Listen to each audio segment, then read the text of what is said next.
More than a week ago, Donald Trump clinched the number of delegates needed to win the Republican nomination for president. Tuesday, primaries in 6 states are likely to further cement that spot. But all is not quiet in the Republican camp. Trump, the outsider, still rankles some party insiders. In another time, Newt Gingrich was the Republican rebel. We sat with the former Speaker of the House and asked if there is a crisis in the Republican Party. Well, I think there's a really big, deep argument about the future of the party, but it's not much of a crisis. It's 80 or 90% of the party nationally versus 5 or 10% of the party in Washington. So in the end, Washington will lose and the country will win. Is Trump, do you see, as part of the solution or part of the problem?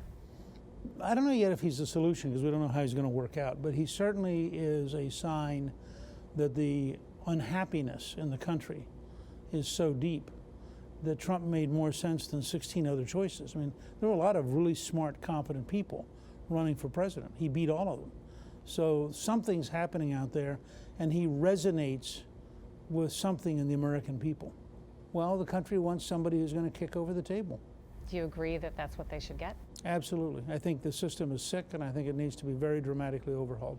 In 1995, Time named you Man of the Year for your role in ending the 4 decades-long Democratic majority of the House. Quite a feat.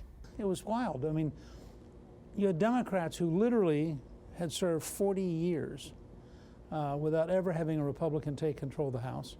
The only Republican in Congress who had been in the Republican majority was Bill Emerson of Missouri, who was a page the last time the Republicans were in charge. So the Republican side had almost no institutional knowledge of how to run the House.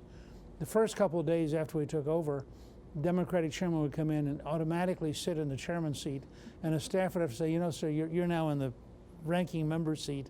And it was really a period of enormous change. We passed welfare reform, which is the most successful conservative reform in modern times.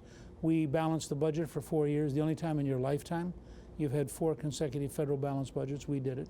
So we were very, very aggressive, and that reform energy lasted about 3.5 years.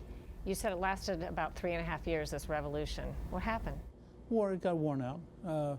We were a populist insurgency against the establishment. And establishments, as Trump will discover, establishments have enormous staying power, and they've built in laws and regulations and bureaucracies and lobbyists, friends in the news media. I mean, the bias against dramatic change is very deep. Do you see any parallels between your popularity in '94 and the fall after 3 years and what you foresee for Donald Trump? Sure. I think what Trump has to understand is if he does win, and if he is serious about reform, that Washington will resemble Madison, Wisconsin times 10.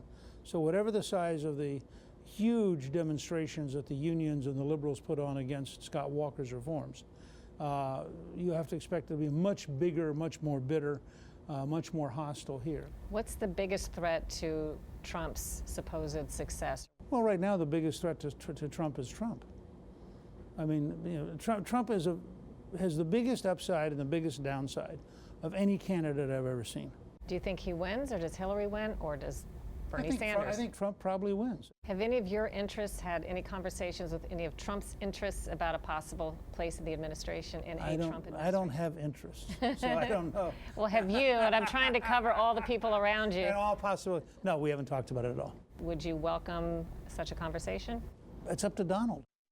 On an upcoming Full Measure, we'll talk to Gingrich about early America and what most of today's citizens don't know about George Washington. Just ahead on Full Measure, when the U.S. cut a nuclear deal with Iran, Iran freed 4 Americans it had accused as spies. But why wasn't the longest-held American captive released with them? We'll talk with an author about the mystery of Bob Levinson when we return.